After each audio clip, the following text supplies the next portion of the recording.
चाईबासा के जंगलों में हुए आईडी ब्लास्ट में 209 कोबरा बटालियन के जवान राजेश कुमार शहीद हो गए।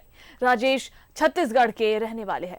दोपहर में जवानों को निशाना बनाकर बेसरा के दस्ते ने ब्लास्ट किया था। दूसरा घायल जवान भूपेंद्र रांची के मेडिका में भर्ती है। डॉक्टरों ने कहा कि उनकी हालत स्थिर है। के टोटो जंगल में आईडी ब्लास्ट, कोबरा बटालियन का 2 जवान घायल, एयरलिफ्ट कर लाया गया रांची, 1 जवान शहीद, 1 मेडिका में भर्ती। चाईबासा के टोटो थाना क्षेत्र के सरज मबरू और हाका तुम्बा गांव के पास जंगल में आईडी ब्लास्ट हुआ। ब्लास्ट में कोबरा बटालियन के 2 जवान घायल हो गए। आनन फानन में एयरलिफ्ट कर दोनों घायल जवानों को रांची लाया गया।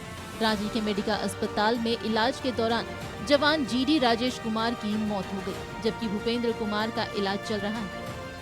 डॉक्टरों का कहना है कि उनकी स्थिति बेहतर है। आईजी अभियान एवी होमकर समेत पुलिस के तमाम अधिकारी जवानों का हालचाल जानने मेडिका अस्पताल पहुंचे। अनफॉर्चुनेटली राजेश जो है इस घटना में शहीद हो गए हैं।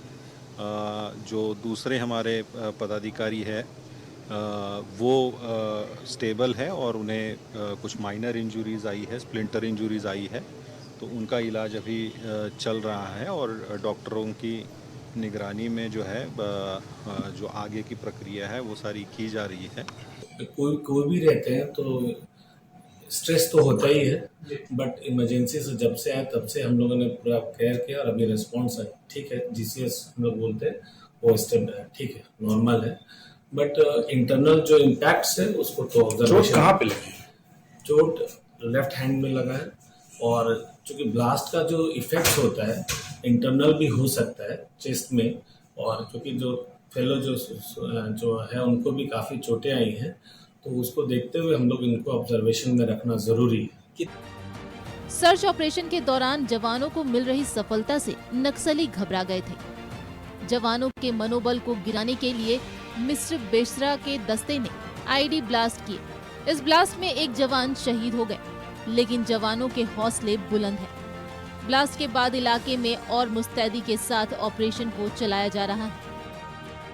उस क्षेत्र में अभी भी बलों का जो ये संयुक्त बलों का अभियान है वो जारी है और जो भी हमारे 209 कोबरा के जवान हैं और इसके अलावा झारखंड जगवार, सीआरपीएफ, चाईबासा जिला बल के जवान जो है उस क्षेत्र में अभी भी डटे हुए हैं और लगातार अभियान जारी है। नक्सली अब अपने सीमित दायरे में फंसे हुए हैं। ऐसे में वह अपने आसपास घेरा मजबूत कर रहे हैं। नक्सलियों ने पूरे जंगल में आईडी का जाल बिछा रखा है, जिससे अक्सर जवानों के साथ ग्रामीण भी घायल होते हैं। इन इलाकों में लंबे समय से सुरक्षा बल नक्सलियों के खिलाफ लड़ाई लड़ रहे हैं। उम्मीद है कि बूढ़ा पहाड़ की तरह कोल्हान के जंगल भी नक्सल मुक्त होंगे। न्यूज़ 11 भारत के लिए चाईबासा से राहुल शर्मा के। भाकपा माओवादी के शीर्ष नेता मिसिर बेसरा, अनमोल मोझू, चमन कांडे, अजय महतो, सागेन अंगारिया, अश्विन के दस्ते के साथ कोल्हान क्षेत्र में सक्रिय होने की सूचना पर 11 जनवरी से सर्च ऑपरेशन चलाया जा रहा है। ऑपरेशन में Chaibasa police, COBRA battalion, Jharkhand jaguar और सीआरपीएफ की संयुक्त टीम शामिल है। इस वर्ष लैंडमाइंस विस्फोट और मुठभेड़ में इंस्पेक्टर समेत सुरक्षा बलों के 4 लोग शहीद हो चुके हैं। 11 अगस्त टोंटो के हुसीपी और तिलाईबेड़ा में मुठभेड़ में सीआरपीएफ के 60 बटालियन के कांस्टेबल मुन्ना लाल यादव जख्मी और सुशांत कुमार शहीद हो गए। 14 अगस्त नक्सलियों से लोहा लेते झारखंड जगवार के पुलिस अवर निरीक्षक अमित तिवारी और जवान गौतम कुमार शहीद हो गए। 28 सितंबर कोबरा बटालियन के इंस्पेक्टर भूपेंद्र सिंह घायल हो गए, जबकि 1 जवान राजेश कुमार शहीद हो गए। वहीं लगातार ग्रामीण भी लाल आतंक का शिकार होते जा रहे हैं।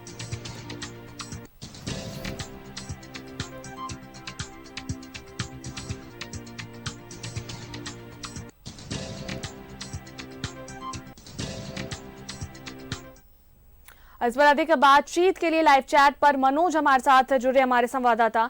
मनोज, अभी आप देख रहे हैं कि लगातार जो है नक्सलियों की तरफ से हमला किया जा रहा है और इस बीच जो है उनसे मुठभेड़ भी हो रही है। कहीं ना कहीं जो उनकी असफलता है वो दिख रही है। इस जो वो बम विस्फोट कर रहे हैं या कहीं भी आईडी ब्लास्ट हो रहा है, ये उनकी असफलता दिख रही है कि कहीं ना कहीं वो घबरा रहे हैं कि उन्हें पकड़ा जा रहा है या फिर उन्हें बटालियन की तरफ से पकड़ लिया जा रहा है और वो सबके सामने आ जा रहे हैं। तो कहीं ना कहीं ये जो ब्लास्ट हो रहा है और ये उनकी असफलता को दर्शा रहा है और फिर भी कहीं ना कहीं ग्रामीण जो है इनके लाल का आतंक का शिकार बनते जा रहे हैं।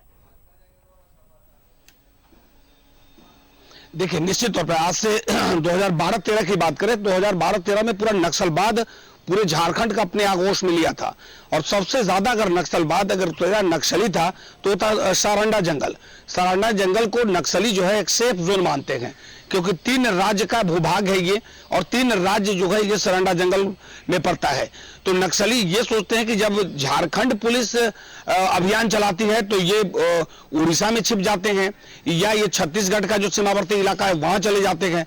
तो ऐसे में नक्सली अपने आप को सेफ जोन मान रहे थे, लेकिन अब धीरे धीरे नक्सलवाद खत्म होता जा रहा है और नक्सलवाद जब खत्म होता जा रहा है तो सरकार की एक सरेंडर पॉलिसी भी आई थी और अभी भी चल रहा है कि आप अगर नक्सली हैं, हथियार उठाए हैं तो हथियार डालिए, मुख्य धारा में जुड़िए और नहीं तो उसका खामियाजा आपको भुगतना पड़ेगा।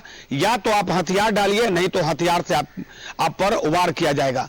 तो ये जिसको लेकर अब कहीं ना कहीं नक्सली अपने आप को कमजोर मान रहा है। तो जब आदमी जब कमजोर होता है तो अपनी उपस्थिति दर्ज कराने के लिए कोई गलत कदम उठाता है। तो वही कारण है कि सारंडा के जंगलों में, चाईबासा का जो बिहार जंगल सारंडा है, इस जंगलों में नक्सली जो है वही कदम उठा रहे हैं क्योंकि इनकी हार होती जा रही है। इनके बड़े बड़े जो नक्सली थे या तो आत्मसमर्पण कर दिए या वो मारे गए या उनके दस्ता को खत्म कर दिया गया। लगातार इनके पास जो वेपन्स था वो पुलिस ने अपने कब्जे में कर लिया। जहां जहां इनका बंकर था, बंकर को ध्वस्त कर दिया। तो कहीं ना कहीं नक्सली अपने आप को ये मान रहे हैं कि अब हम कमजोर पड़ते जा रहे हैं, ताकि पुलिस पर दबाव कैसे बनाएं। तो सबसे ज्यादा सुगम इन लोगों को लगता है ग्रामीण, जो एक भोले भाले ग्रामीण को अपना हथियार बनाते हैं।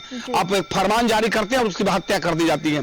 तो कहीं ना कहीं ये नक्सली जो है कि बौखलाए हैं और बौखलाए का ये नतीजा है कि आईडी ब्लास्ट करना। अब आप समझिए कितना छुपा रुस्तम काम है कि रोड से लोग पुलिस जो है कि वो एलआरपी पे निकलती है और उसके बाद आईडी ब्लास्ट होता है और हमारे जवान शहीद हो जाते हैं। 4 जवान शहीद हो गए, कई जवान घायल भी हुए, लेकिन अभी भी पुलिस का मनोबल उससे भी दुगुना बढ़ गया है। लगातार पुलिस सर्च अभियान चला रही है और सर्च अभियान के साथ साथ नक्सलियों पर नकील कैसे कसे, इसको लेकर पुलिस ने अपनी योजना बना ली है। और अब वो जमीन से मार नहीं होगा, अब मार जो होगा वो आकाश मार्ग से होगा, ताकि नक्सली जो है या तो हथियार डाले या सीधे तौर पे वो उन्हें खत्म करना पड़ेगा। इसको लेकर पुलिस ने जो है और झारखंड सरकार, उड़ीसा, बंगाल सरकार और छत्तीसगढ़ सरकार यानी केंद्र सरकार भी लगातार मॉनिटरिंग कर रही है। हालांकि केंद्र सरकार, राज्य सरकार नक्सल प्रभावित क्षेत्रों में विकास की बात करती है और विकास भी लोगों ने किया है। कल तक सड़क नहीं थी, आज सड़क है उस गांव में। कल तक बिजली नहीं थी, बिजली है, पानी है, शिक्षा की व्यवस्था है, भोजन जो है वो सरकार दे रही है, तमाम व्यवस्थाएं। एक बार कहा जाता था 2010-11 में कि विकास नहीं हुआ जिसके कारण नक्सली हथियार उठा रहे हैं, लेकिन वो भी खत्म हो गया। उस दायरे को भी सरकार ने खत्म कर दी, सारी व्यवस्थाएं दुरुस्त कर दी। स्पेशल योजना जो है नक्सल प्रभावित क्षेत्र के लिए आता है और नक्सल प्रभावित क्षेत्र को दिया भी जा रहा है। उसके बावजूद भी अगर नक्सली अपने मंसूबे में कामयाब नहीं हो रहे हैं तो वो घबरा गए हैं। उनको लगता है कि अब मेरा संतुलन खत्म होने वाला है और नक्सली का सिर्फ एक ही डिमांड है कि लेवी लेना, वसूली करना और वसूली कर चलाना। तो वो अब ये नहीं चलेगा क्योंकि पुलिस ने लगातार मॉनिटरिंग की है, सरकार कर रही है, केंद्र सरकार, राज्य सरकार कर रही है। तमाम स्टेट जो नक्सल प्रभावित स्टेट है वो उन लोगों ने भी बैठक कर ये साफ कर दिया है कि या तो मुख्यधारा में जुड़िए और नहीं तो सीधे तौर पे आपको गोली का शिकार होना पड़ेगा। और वही कारण है कि अब जो नक्सली है वो घबराए हुए हैं। मिहिर दस्ता एक बड़ा दस्ता माना जाता है और वो भी चकरदरपुर से कुछ ज्यादा दूर नहीं है उसका घर।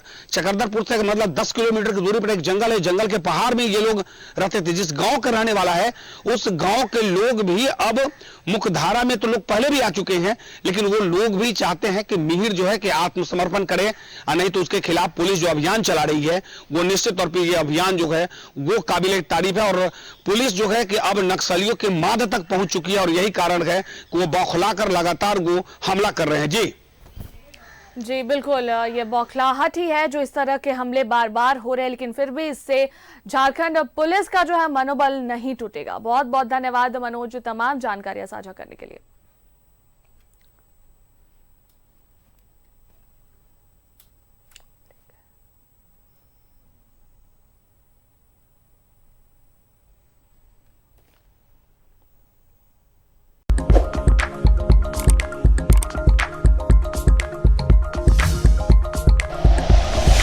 Like and share videos, subscribe करें हमारा चैनल और प्रेस करें बेल आइकॉन। न्यूज़ 11 भारत, सच है तो दिखेगा।